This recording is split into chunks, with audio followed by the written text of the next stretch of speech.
चलिए आगे बढ़ेंगे, रुक करेंगे अगली बड़ी खबर का। ईरान में सरकार विरोधी प्रदर्शन तेज हो गए हैं। 500 से ज्यादा मौत की खबर निकलकर सामने आ रही है। अब तक देश भर में 10,000 से ज्यादा लोग डिटेन किए जा चुके हैं। बड़ी खबर आपको बता रहे हैं। तो ईरान में देशव्यापी प्रदर्शनों पर हुई कार्रवाई में कम से कम 538 लोग मारे गए हैं और इससे भी अधिक लोगों के मारे जाने की आशंका है। वहीं तेहरान ने चेतावनी दी है कि अगर अमेरिका प्रदर्शनकारियों की सुरक्षा के लिए बल का प्रयोग करता है तो अमेरिकी सेना और इजराइल इसके वैध निशाने होंगे। 2 सप्ताह से चल रहे प्रदर्शनों के दौरान 10,600 से अधिक लोगों को हिरासत में लिया गया है। मारे गए लोगों में 490 प्रदर्शनकारी और 48 सुरक्षा बलों के सदस्य थे। तो ईरान में इंटरनेट और फोन लाइनें ठप होने के कारण विदेशों से प्रदर्शनों का आंकलन करना और भी मुश्किल हो गया है। तो ईरानी सरकार ने प्रदर्शनों में हताहतों की कुल संख्या जारी नहीं की है। विदेशों में रहने वाले लोगों को आशंका है कि सूचनाओं पर लगी रोक ईरान की सुरक्षा सेवाओं के अंदर मौजूद कट्टरपंथियों को हिंसक कार्रवाई शुरू करने के लिए प्रोत्साहित कर रही है।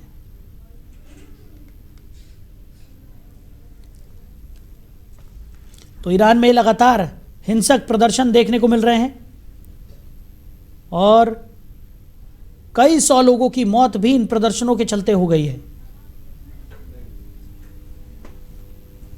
तो ईरान में लगातार प्रदर्शन देखने को मिल रहे हैं और ये प्रदर्शन हिंसात्मक रूप भी धारण करते हुए नजर आ रहे हैं। तो सुधीर सिंह जी फॉरेन एक्सपर्ट हैं, वो भी हमारे साथ जुड़ गए हैं।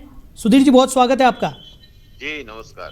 सुधीर जी, ईरान में जिस तरीके के प्रदर्शन हो रहे हैं उसने सभी को चिंताओं में डाला हुआ है। कई 100 लोगों की मौत अब तक इन प्रदर्शनों के चलते हो गई है। कई सुरक्षा बलों की भी मौत की खबर निकलकर सामने आ रही है। क्या कहेंगे इस पर?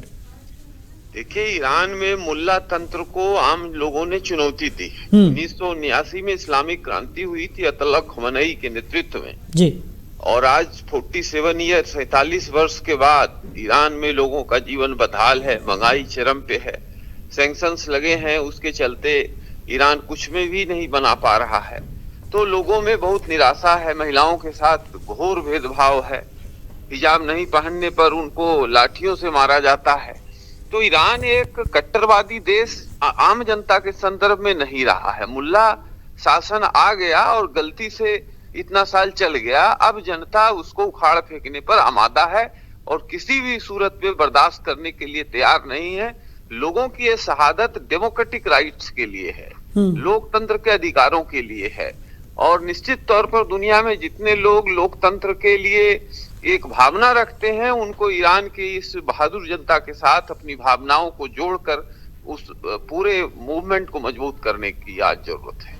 जी, लेकिन सुधीर जी, जिस तरीके के हालात वहां पर बने हुए नजर आ रहे हैं, तस्वीरें लगातार हम अपने दर्शकों को भी दिखा रहे हैं किस तरीके से अलग अलग जगहों पर प्रदर्शन हो रहे हैं और ये प्रदर्शन हिंसात्मक रूप धारण कर चुके हैं। जिस तरीके से हमने देखा कई जगहों पर आगजनी हुई है और कई 100 लोगों की मौतें भी हो गई है। 500 से ज़्यादा लोग हैं जो मारे गए हैं। बताया जा रहा है कि सुरक्षा बलों के जो जवान हैं उनको भी वो भी कई लोग घायल हुए हैं। कईयों की मौत की खबर निकलकर सामने आ रही है। यानी स्थितियां जो है वो काफ़ी ज़्यादा गंभीर अभी भी बनी हुई हैं। खामेनाई के खिलाफ महिलाओं का जो आक्रोश है वो दिनों दिन बढ़ता हुआ नजर आ रहा है। सड़कों पर महिलाएं देखी गई, उनकी तस्वीरें जलाती हुई नजर आई और मतलब जिस तरीके का, जैसे कि आप कह रहे हैं कि अब जनता पूरे मूड में आ चुकी है कि इस शासन को पूरी तरह से उखाड़ फेंका जाए। ऐसे में स्थितियां सुधरने की तो कोई अभी फिलहाल स्थिति नजर नहीं आ रही है।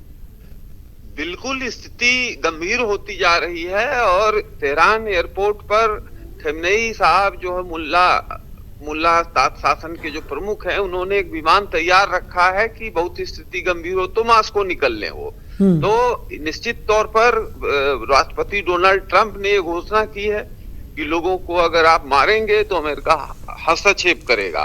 मुझे लगता है अमेरिका भी इंतजार कर रहा है कि स्थिति और भड़के। 2-4 दिन में अमेरिकन हस्तक्षेप भी होगा, लेकिन अमेरिकन हस्तक्षेप होने से फिर स्थिति जो है वो मुल्लाओं के नियंत्रण में आएगा। अमेरिका को इस बात का पता है और पश्चिमी दुनिया को भी इस बात का पता है। तो परोक्ष रूप से इसको भड़काने का काम कर रहे हैं और आगे भी करेंगे।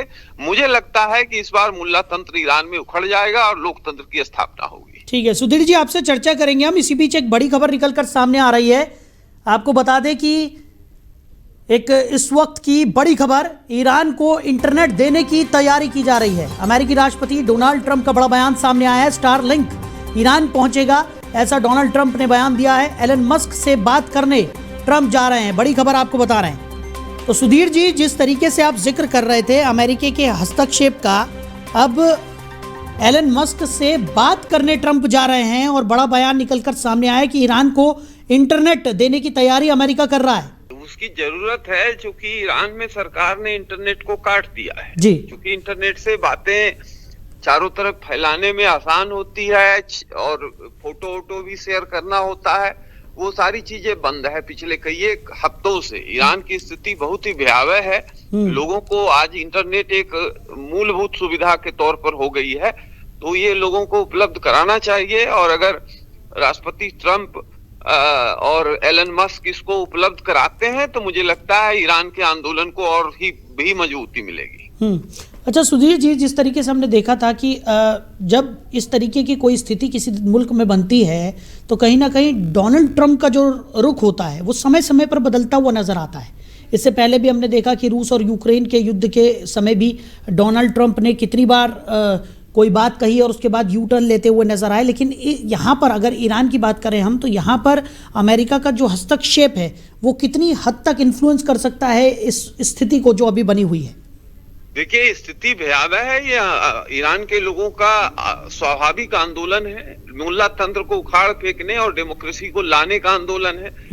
डोनाल्ड ट्रंप इसको नैतिक समर्थन जारी रखें तो मुझे लगता है अच्छा है, बेहतर है, उससे आंदोलन मजबूत होगा। अगर अमेरिका किसी भी हद तक सैनिक हस्तक्षेप करता है, चाहे छोटा करे या बड़ा करे, तो उससे मुल्ला तंत्र फिर इस्लाम को आगे ला करके अपनी स्थिति मजबूत करेगा और जो पब्लिक मूवमेंट चल रहा है वो कमजोर पड़ेगा। तो ट्रंप को चाहिए कि वो बयानबाजी तक ही सीमित रहें, इंटरनेट वगैरह मुहैया कराएं, सैनिक हस्तक्षेप न करें। इससे मुल्ला तंत्र को बहुत ही धक्का लगेगा और मुल्ला तंत्र फाइनल इस बार करो या मरो वाली स्थिति में ईरान की जनता है। और निश्चित तौर पर मुझे लगता है कि जिस आवेग से जनता जो है हमले को बढ़ा रही है, ये मुल्ला तंत्र उखड़ जाना चाहिए। चलिए सुधीर जी, हमारे साथ जुड़ने के लिए, इन तमाम चर्चाओं के लिए आपका बहुत शुक्रिया। अमेरिकी राष्ट्रपति डोनाल्ड ट्रंप ने कहा है कि वो एलन मस्क से बात करने का प्लान बना रहे हैं ताकि ईरान में इंटरनेट सेवा बहाल की जा सके। ये कदम उस समय आया है जब ईरानी अधिकारियों ने देश में सरकारी विरोध प्रदर्शन के बीच इंटरनेट को बंद कर दिया था।